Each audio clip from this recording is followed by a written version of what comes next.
Assalamualaikum warahmatullahi wabarakatuh. Halo, untuk video kali ini adalah tentang cara perawatan bagian suspensi belakang Honda CR-V 150L, yaitu terutama di bagian sistem link suspensinya ya. Nah, sistem link yang lumrah disebut Unitrack ini sebenarnya ada salah kaprahnya juga ya. Karena Unitrack itu sendiri adalah nama merek dagangnya sistem link suspensi dari Kawasaki. Nah, untuk Honda sendiri namanya adalah ProLink. Sedangkan di pabrikan Yamaha, sistem link suspensi disebut dengan monocross, sedangkan di Suzuki dinamai full floater. Keluhan yang banyak terjadi, suspensi belakang rasanya keras banget. Nah, sebelum memvonis bagian monoshocknya yang rusak, teman-teman bisa cek, bongkar, bersihkan bagian sistem link suspensinya ya. Karena biasanya yang terjadi, apabila kita malas untuk merawat, membersihkan, bagian ProLink atau Unitrack bakalan kotor, berkarat, dan membuat macet bagian dalam dari ProLink maupun Unitrack. Dan tentu saja kalau ProLink atau Unitrack-nya kotor, berkarat, dan sampai macet, nggak bisa bekerja optimal, pasti bakalan keras banget walaupun shock belakang alias monoshock kondisinya masih bagus. Oke, dan bagaimana cara untuk membongkar ProLink di Honda CR-V 150L? Bagian apa saja yang perlu dibersihkan dan dilumasi grease atau gemuk? Ukuran kunci berapa saja yang dibutuhkan? Lanjut eksekusi.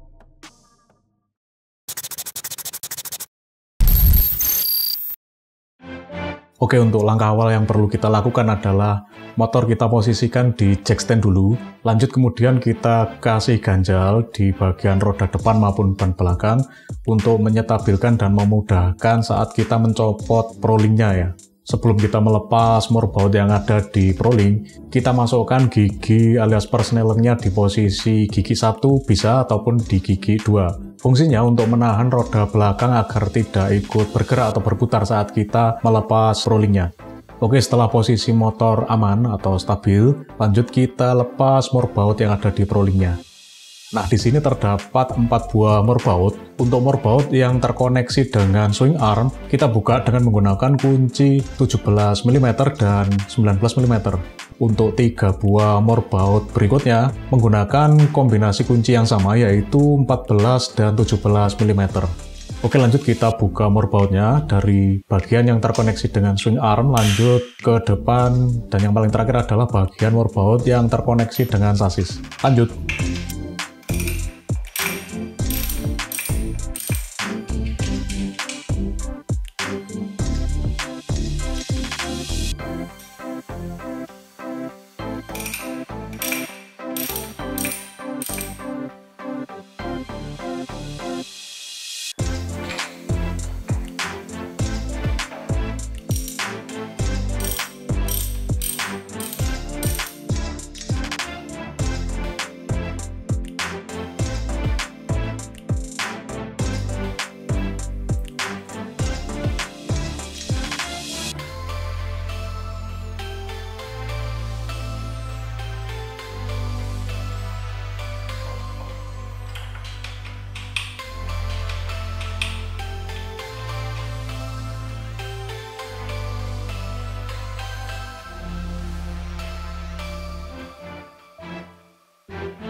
Nah, untuk melepaskan bagian moorbaut yang paling terakhir yang terkoneksi dengan sasis, perlu kita lepaskan pegas atau per yang ada di tuas rem karena posisinya menghalangi dari posisi baut yang kita keluarkan.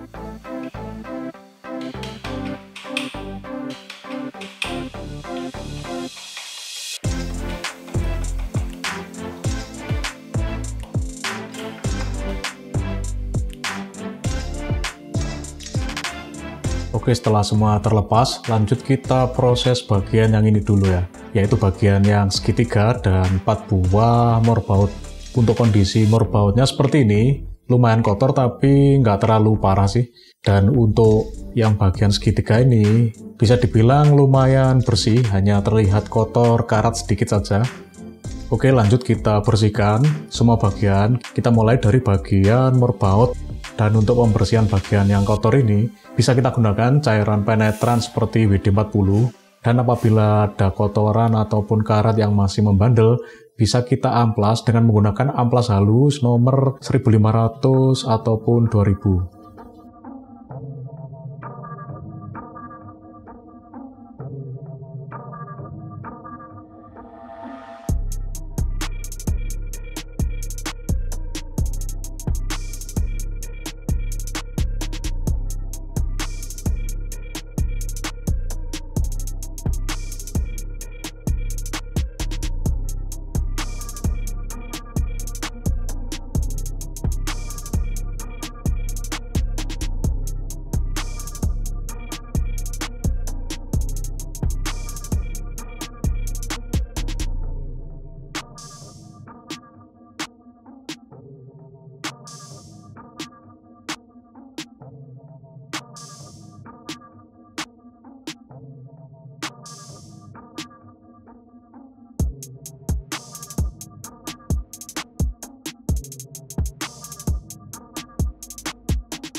Oke, setelah bersih bagian murbaut, lanjut kita bersihkan bagian yang segitiga ini ya. Nah, langkah yang perlu kita lakukan di sini adalah kita lepas dulu 3 buah bagian pipa yang ada di dalamnya ini yang disebut dengan kolar ya. 3 kolar kita lepas semua. Lanjut kita bersihkan dengan cairan WD-40.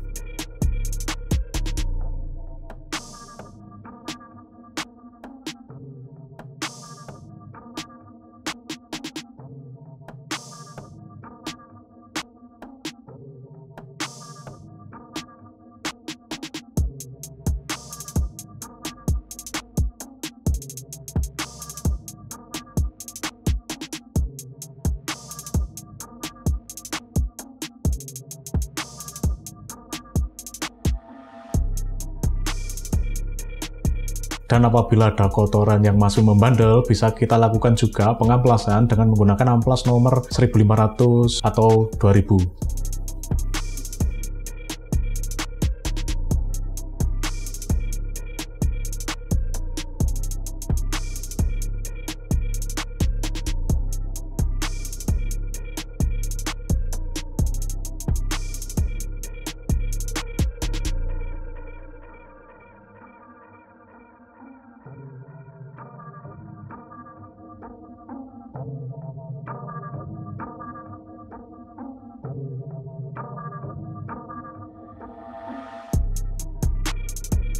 Oke, setelah 3 kolar kita bersihkan bagian luar maupun dalamnya. Lanjut kita proses bagian yang ini ya. Nah, di bagian segitiga Prolink Honda CRF 150L ini, bagian dalamnya sudah memakai bearing bambu ya. Kita cek bagian bearingnya, dan apabila kondisinya masih terlihat bagus seperti ini, cukup kita bersihkan saja. Untuk cara pembersihannya bisa kita lakukan dengan menggunakan kain dan sebuah obeng seperti ini. Kita gesekkan dan usapkan secara merata bagian dalam bearing, nggak usah terlalu keras. Dan hati-hati, jangan sampai merusak ataupun sampai terlepas bagian jarum-jarum bearing bambunya ini ya.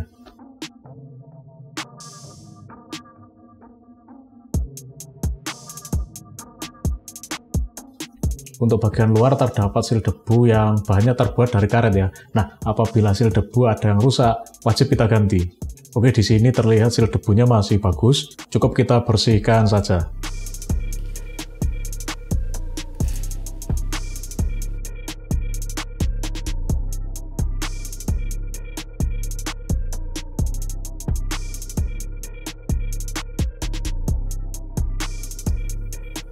Oke, setelah selesai pembersihan bagian luar dan dalamnya, lanjut kita kasih grease atau gemuk ke bagian dalam bearing. Nah, untuk pengolesan grease bisa kita gunakan alat bantu yaitu berupa obeng min yang kita colekkan ke grease atau gemuknya. Lanjut kita oleskan secara berputar ke dalam bagian bearingnya.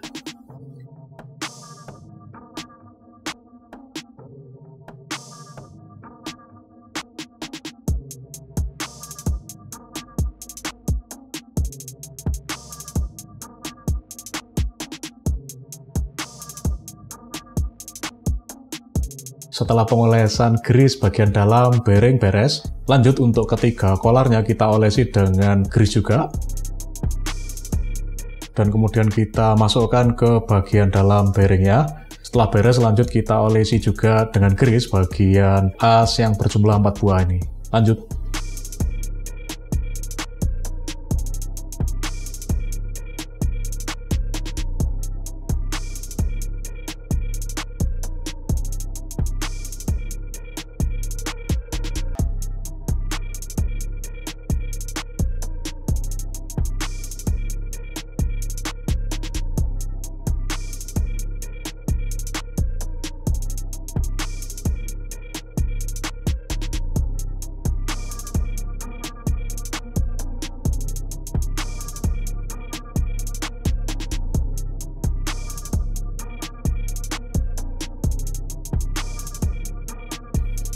Nah, setelah proses pengolesan grease beres, lanjut kita cek dan pastikan gerakan dari sistem link ini lancar alias nggak ada macet.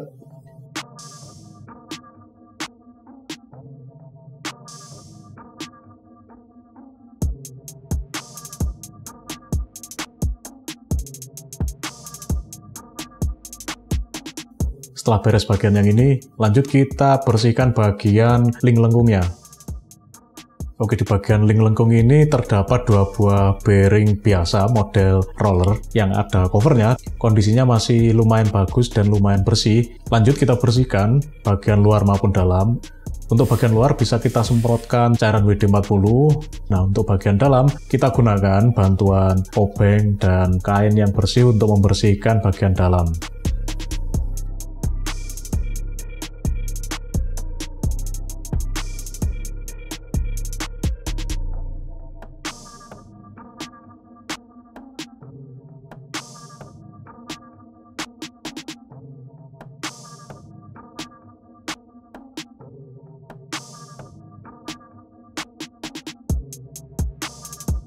Dan setelah kita pastikan bersih bagian luar dan dalamnya, lanjut kita oleskan grease ke bagian dalam link lengkungnya.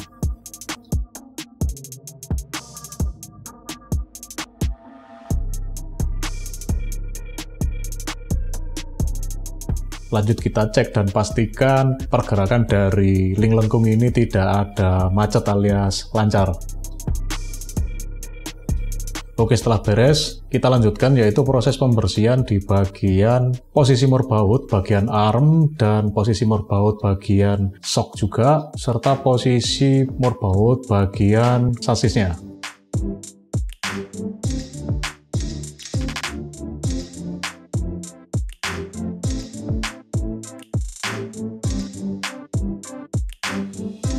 Oke, setelah semua bersih, lanjut kita pasang lagi bagian yang kita lepas tadi dengan langkah-langkah kebalikan dari proses bongkarnya. Kita pasang dulu yang bagian link lengkung plus murbautnya, lanjut kemudian segitiganya plus murbautnya juga.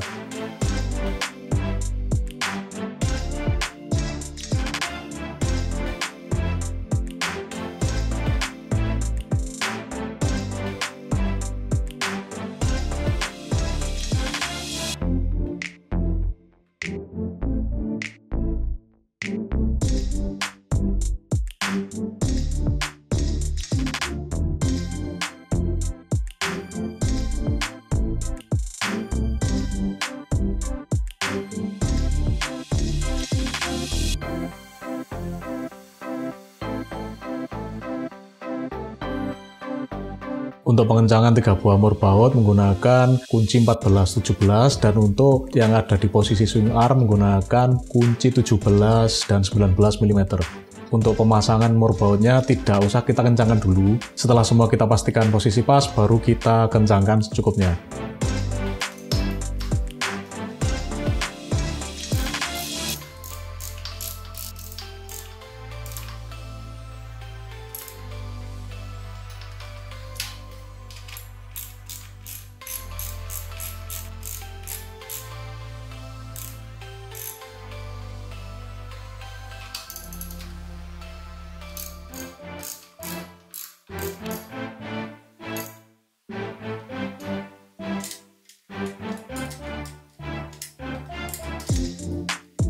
Oke, setelah dipastikan moorbout sudah kencang, jangan lupa untuk memasang kembali bagian per atau pegas untuk tuas rim.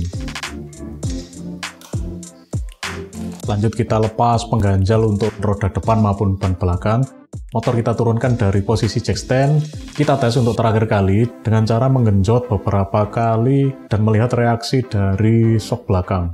Pastikan pergerakan naik turunnya lancar, dan apabila dirasa tidak ada gejala macet atau seret atau keras, berarti sistem link suspensi maupun monoshocknya bekerja dengan baik. Oke, seperti itu tadi cara merawat sistem link suspensi dari Honda CR-V 150L yang disebut dengan ProLink. Cukup simple. Nah, untuk teman-teman yang CR-V 150L-nya sudah supermoto dan cenderung dipakai di aspal terus, bisa melakukan perawatan sistem link suspensi atau ProLink-nya ini setiap 6 bulan sekali.